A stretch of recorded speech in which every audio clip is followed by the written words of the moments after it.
avec ce qu'on vient de voir, ce que je retiens, c'est surtout la victoire et puis surtout ce qui s'est passé derrière, parce que à la suite de cette tournée se construit une équipe de dingue qui va réaliser un beau truc lors de la Coupe du Monde 95.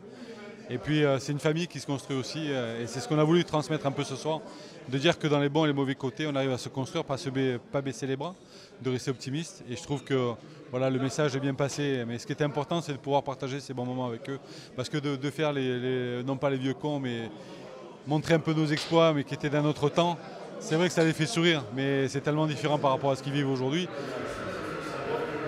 Abdel qui faisait jamais une passe.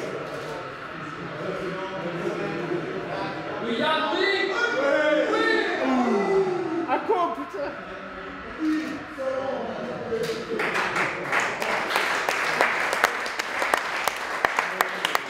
On a vécu des moments exceptionnels. Après, ce qui est important, c'est la transmission.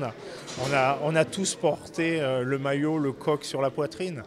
Après, ce que j'ai juste envie de leur dire, c'est eux les privilégiés, c'est eux les acteurs, c'est eux qui sont sur le terrain actuellement, c'est eux où tous les enfants des écoles de rugby s'identifient. Donc voilà, nous on est des vieux, on est des anciens, on a vécu des moments exceptionnels, mais bon, voilà, c'est à cette nouvelle génération d'avoir une solidarité, d'avoir une détermination, une autodétermination, et puis voilà.